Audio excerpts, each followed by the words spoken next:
Good afternoon to all of you. आप अपने YouTube channel R K Education पर, मैं आर के यादव और डियर आज आप क्लासिफिकेशन पढ़ेंगे प्लेट्यू का। पूरे वर्ल्ड के प्लेट्यू भी बता देंगे आपको, और जो पठार कितने प्रकार का होता है, प्लेट्यू का क्रिएशन आपका कितने प्रकार का होता है, कितने प्रकार से पठार का निर्माण होता है, और हिंदुस्तान का जो प्लेट्यू है, इंडिया का जो प्लेट्यू है यानी भारत का पठार, उसके पूरे भाग का, इंडिया के पठार का भी क्लासिफिकेशन करेंगे कि भारत के पठार को कितने भागों में बांटा जाता है और क्या क्या है।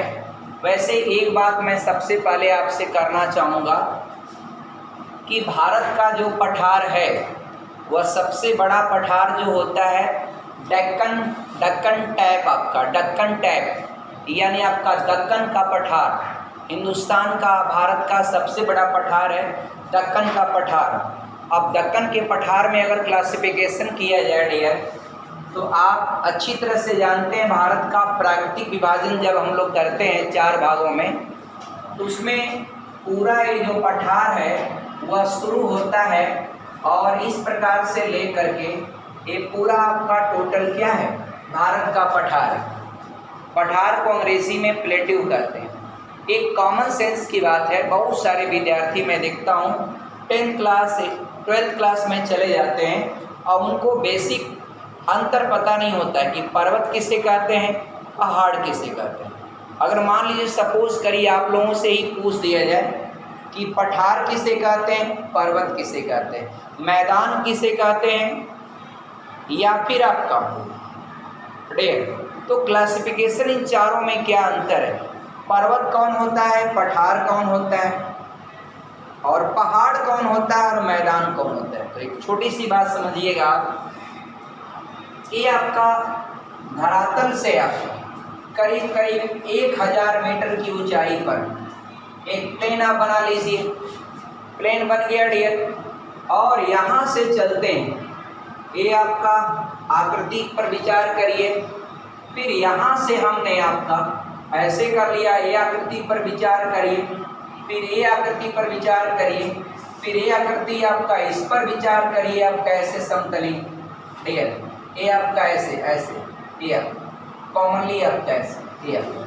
अब डियर सभी आकृतियों पर देखेंगे तो निष्कर्ष पाएंगे यही है आपका पहाड़। ये क्या है डियर, पहाड़, और इसको आप कहते हैं पर्वत, और ये है आपका मैदान, और ये है पठार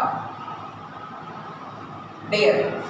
तो अब जरा देखिए, 1000 मीटर की औसत ऊंचाई से नीचे अगर कोई इस शेप की कोई आकृति है, स्थलाकृति है, स्थल की कोई आकृति ऐसे है और 1000 मीटर से नीचे है, तो उसको आप कहते हैं पहाड़। और अगर वह 1000 से ऊपर, 1000 मीटर की बाउंड्री है ना, 1000 मीटर से अगर ऊपर है, तो अगर ऐसी आकृति है तो इसको आप पर्वत कहते हैं। और वैसे इंग्लिश में डियर तो आप पढ़े होंगे कॉमनली आपका माउंटेन रेंज पर्वत श्रृंखला, और उसकी जो चोटियां हैं उसको आप बोलते हैं पिक, माउंटेन पिक यानी पर्वत चोटी। तो आपने बहुत पढ़ा आपने हिमालय का।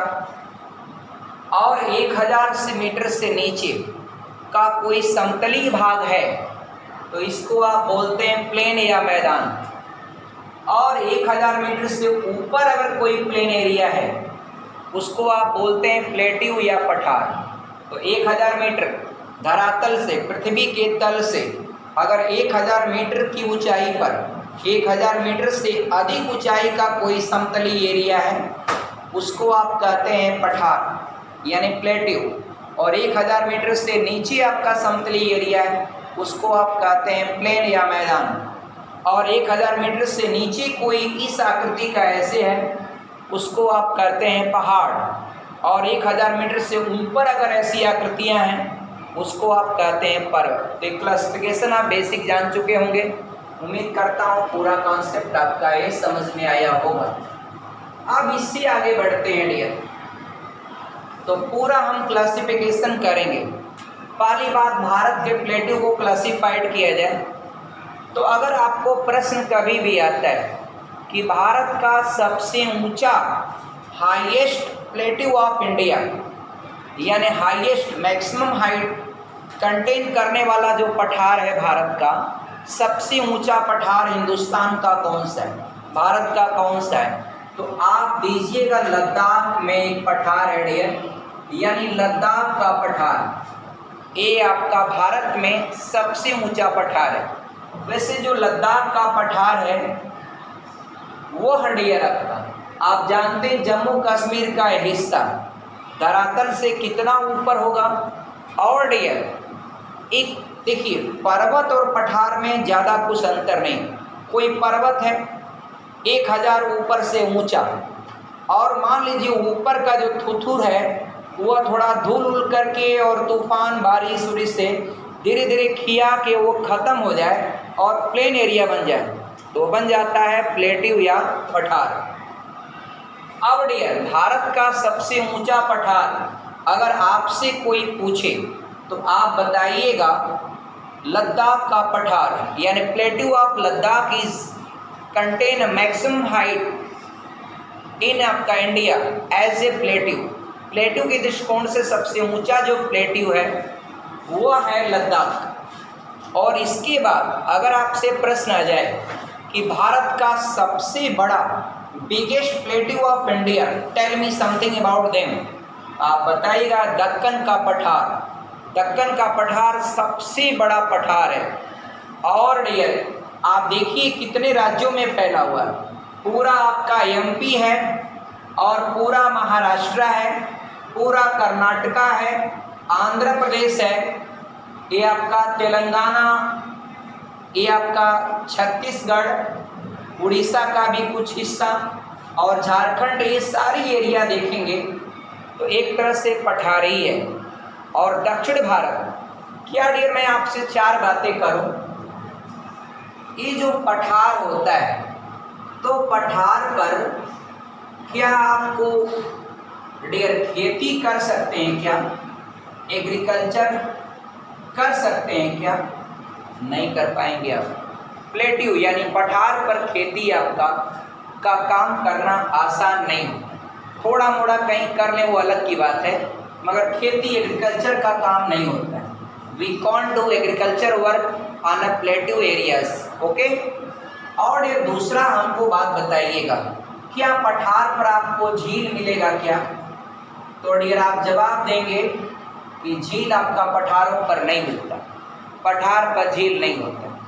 क्या आप तीसरी बात हमको बताइए, क्या पठार से आप खनिज प्राप्त करते हैं क्या?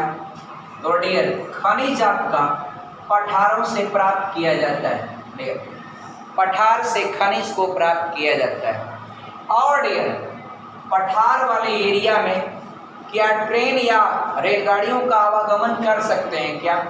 कर सकते हैं, लेकिन थोड़ा सा कठिनाई का सामना करना पड़ेगा, लेकिन आवागमन का काम थोड़ा बहुत कठिनाई के दौर में आपका सफ़र करते हुए आप कर लेते हैं। तो ये आपने देखा पठार यानी प्लेट्यू के अंतर्गत कौन कौन सी एक्टिविटी को आप अंजाम दे सकते हैं। आगे बढ़ाते हैं डियर, इससे अधिक आगे देखते जाइए।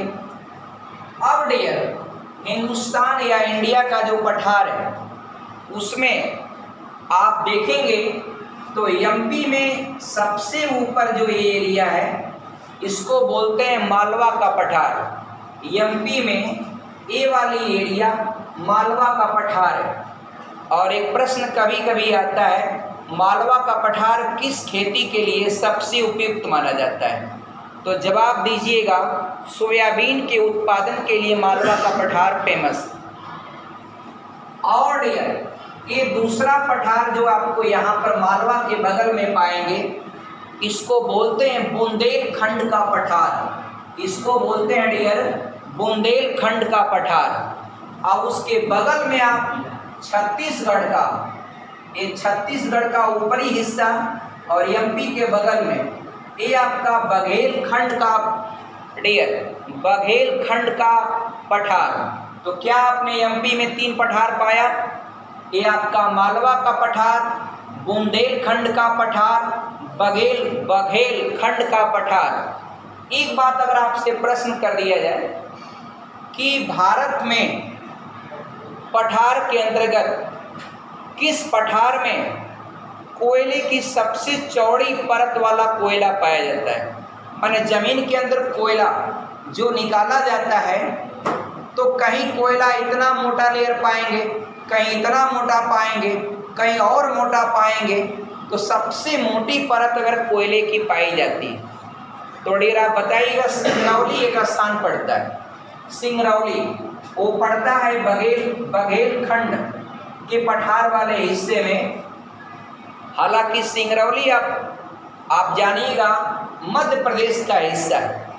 इसके बाद डियर यहाँ नीचे छत्तीसगढ़ के नीचे वाला जो हिस्सा है, यह छत्तीसगढ़ का, ये बस्तर का पठार कहते हैं। हर एरिया के अलग अलग पठार का नाम दिया गया। पठार को इंग्लिश में प्लेट्यूड डाइवर्ट कर लीजिएगा। और ये वाला हिस्सा महाराष्ट्र का जो पाएंगे आप, महाराष्ट्र के इस हिस्से में आप पाएंगे। तो इस हिस्से में क्या है डियर, ये हिस्सा जो है विदर्भ कहलाता है। विदर्भ विदर्भ जब कभी भी महाराष्ट्र से अगर अलग राज्य बनता है तो इसकी राजधानी होगी नागपुर।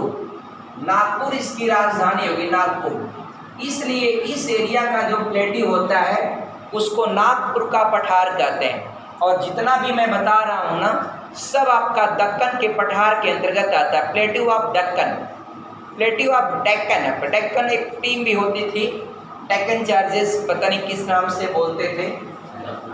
और डियर महाराष्ट्र का ये हिस्सा, यहाँ पर मैंने आपको बताया कि जब ये आपका ज़मीन यहाँ से खिसकते जब यहाँ पहुँची है तो यहाँ अरब सागरी प्लेट से टकरा करके और ज़मीन के अंदर से दरार पड़ने के कारण यहाँ से आपका फट गई ज़मीन और यहाँ से मैग्मा निकला।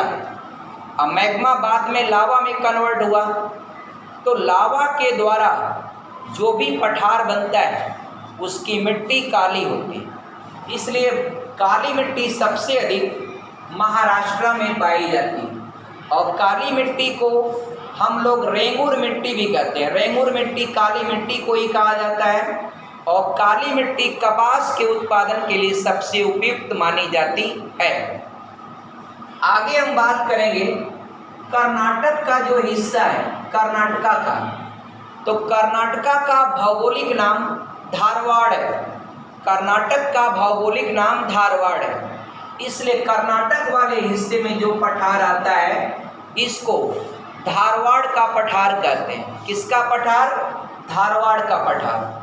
और आंध्र प्रदेश वाले हिस्से में जो पठार है इसको रायलसीना का पठार कहते हैं। रायलसीना का पठार। और डियर जो यहाँ पर जब यहाँ से मैग्मा निकल रहा था और उसके लेयर जाकर के इधर फैल रहे थे, इस पूरे इलाके में फैल रहे थे। तो इधर जो फैले हैं, चूंकि डियर आपके मन में होगा कि क्या कारण है कि मैग्मा यहाँ से निकला तो क्यों खाली इधर ज़मीन बनी, इधर भी तो बनना चाहिए ज़मीन, आपके मन में जरूर आएगा। तो डियर आप जानिएगा यहाँ पर ऑलरेडी पहले ज़मीन थी। ये नीचे से अरब सागरी प्लेट वह काफ़ी ऊंची थी और यहाँ ऊपर वाला हिस्सा तो था ही, बस हिमालय वाला हिस्सा 33 से उठा है और ये ऊपर वाला था और उसका हल्का हल्का जो है प्रायद्वीपी एरिया यहाँ पर थी। तो उसके ऊपर जब लेयर पड़ी तो आसानी से सरजमी का क्रिएशन हो गया। एक बात और करेंगे डियर, अब यहाँ जो पठार है ना झारखंड वाले हिस्से में, तो झारखंड वाले हिस्से का जब टेस्ट किया गया, इस पठार की जो गुणवत्ता है वह लगभग सेम आपका नागपुर के पठार से मिलती जुलती पाई गई। इसीलिए इस पठार का नाम दिया गया छोटा नागपुर पठार। छोटा नागपुर पठार। अब आगे बढ़ेंगे, आपके मन में होगा डियर, तो जरा ध्यान से सुनिएगा, ये पठार सिर्फ यहीं तक नहीं है। और ऐसा नहीं कि जिस समय इस पठार का क्रिएशन हो रहा था या ज्वालामुखी या वोल्केनो के ब्लास्ट से जब मैग्मा निकल रहा था तो मैग्मा फैलते फैलते रुक ये अब बांग्लादेश आ गया, ऐसा नहीं हुआ डियर। तब बांग्लादेश का कोई मतलब ही नहीं था। ये कितना हजारों साल, लाखों साल पहले की घटना है, करोड़ों साल पहले की घटना है, सोचिए। तो ऐसा नहीं कि बांग्लादेश में रुक जाएगा, ये आपका पठार फैलते गया और फैलते फैलते यहाँ पर मेघालय का पठार या शिलांग का पठार पाया जाता है। और डियर यहाँ पर क्या हुआ, तो यहाँ पर डियर मालदा दरार, एक मालदा स्थान पाएंगे आप पश्चिम बंगाल में, मालदा। वहाँ से गुआम आता है मलदहिया, सुना होगा आपने। तो मालदा एरिया, तो मालदा के पास दरार पड़ा और दरार से पूरा बांग्लादेश वाला हिस्सा है पूरा दब गया। तो दबने के कारण बहुत ही आपका डाउन एरिया है, इसीलिए आपने देखा होगा जो भी नदियाँ इधर से आती हैं बांग्लादेश में ही आती। भारत की बहुत सारी नदियाँ गंगा लेकर के पानी बांग्लादेश में ही जाती। तो बांग्लादेश बहुत नीचे है, इसलिए प्रायः आपने देखा होगा बांग्लादेश बाढ़ से तबाह रहता है, बाढ़ से पूरी तरह तबाह रहता है। तो बाढ़ यहाँ आपका यहाँ की आर्थिक स्थिति को खराब कर देती है। इसलिए बांग्लादेश एक गरीब मुल्क के रूप में आपका, क्योंकि हमेशा जब बाढ़ से सिचुएशन उसकी परेशान रहेगी तो उसकी अर्थव्यवस्था बेकार हो जाएगी। जैसे मान लीजिए आप ही के यहाँ अगर बराबर बाढ़ आती रहे तो फिर आपकी सिचुएशन क्या होगी। एक बार स्टार्ट करेंगे बिजनेस, घर बनाएंगे, फिर बाढ़ आ जाएगी, फिर डूब जाएगा। तो अब हर साल तो आप घर नहीं बना सकते। एक कोरोना वायरस की एक वेव आई, दूसरी आई, पता चला कि बहुत सारे बिजनेसमैन का सिस्टम खराब कर दिया, तोड़ दिया। ऐसे ही आपका हर साल भर पर एक एक वेव आती रहे, तब तो बताइए 4-5 वेव के बाद क्या अर्थव्यवस्था होगी किसी भी देश का या किसी भी मुल्क का। तो वही हाल होता है डियर ये बांग्लादेश में बार बार आपका बाढ़ आती रहती है। तो बाढ़ आने से ये बांग्लादेश बहुत ज़्यादा तबाह हो जाता है। एक बात और मैं आपसे करूँगा, तो डियर बीच में दब गया और दबने के बाद थोड़ा सा ही दबा मालदा के पास, बांग्लादेश वाला एरिया।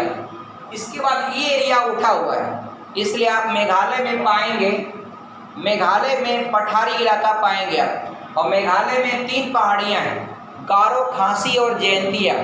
ये तीनों पहाड़ियाँ ऐसी पोजीशन पर ली हैं कि यहाँ से अरब सागर से जब मानसून चलता है यहाँ से तो सीधे जाता है, और आपका यहाँ से जब मानसून निकलेगा यहाँ तो आप पश्चिमी घाट की पहाड़ियाँ पाएंगे, पूरा यहाँ तक आपका पश्चिमी घाट की पहाड़ियाँ मिलेंगी। लेकिन यहाँ पर पहाड़ नहीं है कोई, ऐसा नहीं ना कि कोई आपका रोशन जायसवाल छाता लेके यहाँ खड़ा है और आपका मानसून को रोक देगा, ऐसा तो है नहीं। ये मानसून क्रॉस करेगी और मानसून जाएगी और ये ओपन स्पेस पाया और ले जा करके आपका मेघालय में खूब धमाकेदार बरसात होता है। इसलिए पूरे दुनिया में आप जानते होंगे पूरे विश्व में सबसे अधिक जो वर्षा होती है वो मासिरराम जो स्थान पड़ता है वो मेघालय में पड़ता है, चेरापूंजी में। तो आप इस बात को भी क्लियर करेंगे। और एक बात मैंने कल क्लियर किया था, पूर्वी हिमालय में बायोडाइवर्सिटी ज़्यादा है। तो बायोडाइवर्सिटी ज़्यादा होने का एक ही कारण है कि सूर्य का प्रकाश in the presence of sunlight, जब सूर्य की रोशनी आपका पर्याप्त मात्रा में पूर्वी हिमालय वाले एरिया में खूब पड़ेगी तो डियर आपका फॉर द फोटोसिंथेसिस प्रोसेस, प्रकाश संश्लेषण के लिए प्रकाश का लाइट का, सूर्य के प्रकाश का होना आवश्यक होता है। दूसरी आपका पानी, तो पानी आपका जानते ही मानसून यहाँ पर खूब जाकर बरसता है, इसलिए पूर्वी हिमालय में अच्छी बारिश होती है डियर। तो इसलिए वहाँ पर जैव विविधता सबसे ज़्यादा पाई जाती है। एक बात डियर और ध्यान दीजिएगा, ये जो पश्चिमी घाट वाली पहाड़ी है तो डेफिनेटली यहाँ भी खूब बारिश होगा। तो यहाँ भी बारिश होने के कारण यहाँ पर जो है जैव विविधता बहुत ज़्यादा पाई जाती है। अब पूर्वी घाट की जो पहाड़ियाँ, आपके मन में होगा कि अगर सूर्य पूर्व से उगता है तो डियर प्रकाश की जो रोशनी है या डियर लाइट आपका ये रोकना चाहिए आपका इस पहाड़ियों। लेकिन डियर ये पूर्वी घाट की जो पहाड़ियाँ हैं इनकी औसत ऊंचाई 1500 मीटर के आसपास है और उसके अलावा बीच में स्पेस इतना ज़्यादा है, जगह जितना ज़्यादा हो जाता है, इसलिए ये ज़्यादा कुछ रोक नहीं पाता है। तो सूर्य का प्रकाश in the presence of sunlight और दूसरा इधर से अरब सागर से धमाकेदार मानसून खूब वर्षा होता है और पश्चिमी घाट की पहाड़ियाँ, इन पहाड़ियों पर बायोडायवर्सिटी ज़्यादा हो। आपके मन में होगा बायोडायवर्सिटी होता क्या? एक शब्द है, इन्वायरमेंटल की एक टॉपिक है जिसको आपको जानना है। तो एक पर्टिकुलर क्षेत्र में विभिन्न प्रकार के पेड़ पौधों का पाया जाना, वह जैव विविधता कहलाता है डियर। वह क्या कहलाता है? जैव विविधता। उसी को इंग्लिश में शब्द बोलते हैं बायोडायवर्सिटी। और इस शब्द को सबसे पहले वाल्टर जी रोसेन ने दिया था, वाल्टर जी रोसेन। तो डियर मैंने भारत के जो पठार हैं उसको मैंने क्लासिफाइड किया। एक बात मैं और बताना चाहूँगा आपको कि अगर आपको प्रश्न आ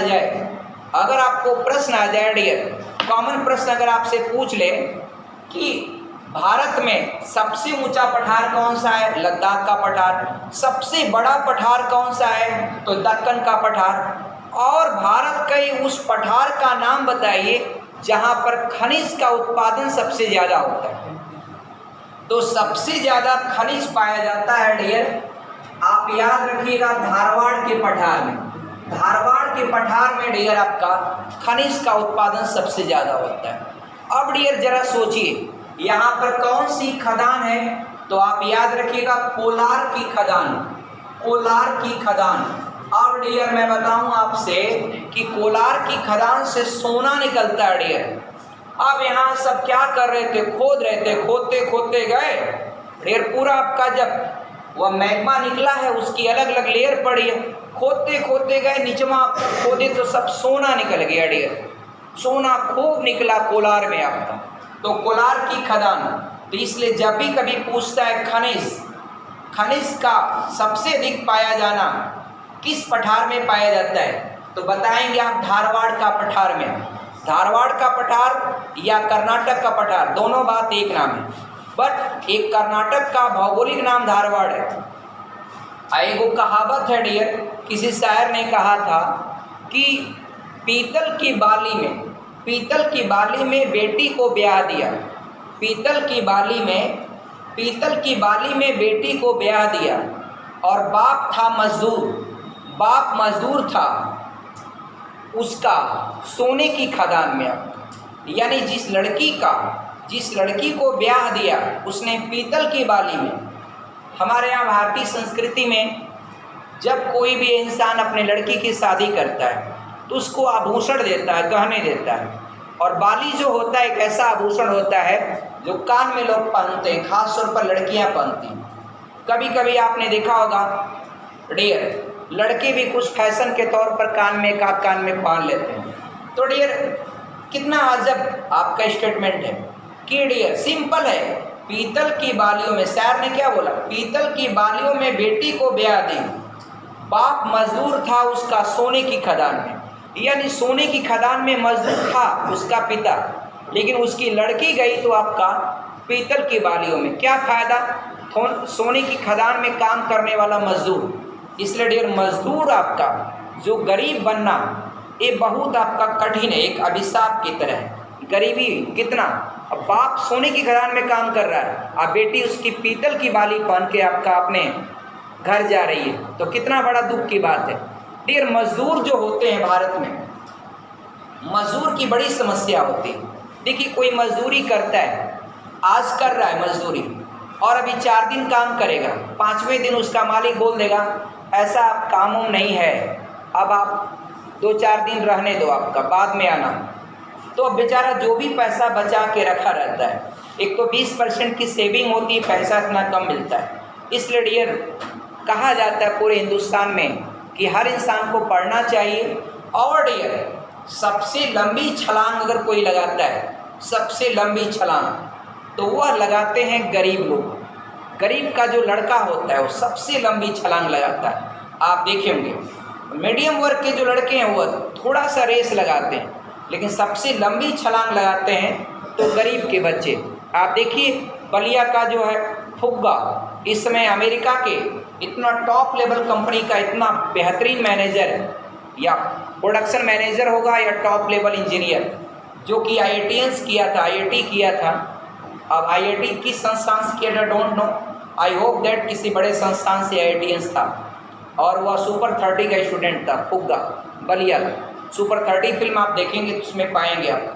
वह बगल की मुर्गी बेच कर गया था आपका कोचिंग पढ़ने और सुपर 30 में पढ़ा और IITians इंटरमीडिएट में ही क्वालिफाई किया था, इंटरमीडिएट में जाते जाते क्वालिफाई किया था। तो जिन बच्चों के अंदर प्रतिभाएं होती, 9th का बच्चा है तो समझिए उसको अगर प्रतिभा होगी तो वह 10 की पूरी चीज़ तैयार कर लेता है, 10 का बच्चा है 11 का तैयार कर लेता है। जो बच्चा अब सोचिएगा 9 का है तो आपका 8 वाले सिलेबस को पढ़ें तो बताइए आज के ज़माने में वो बच्चा पिछड़ ही जाएगा। इसलिए हर बच्चे को चाहिए कि हमेशा आपका लंबी छलांग लगा करके आगे बढ़े, क्योंकि ज़माना बहुत तेज़ चल रहा है। अब आज के वीडियो में बस इतना ही। ओके, जय हिंद, जय भारत।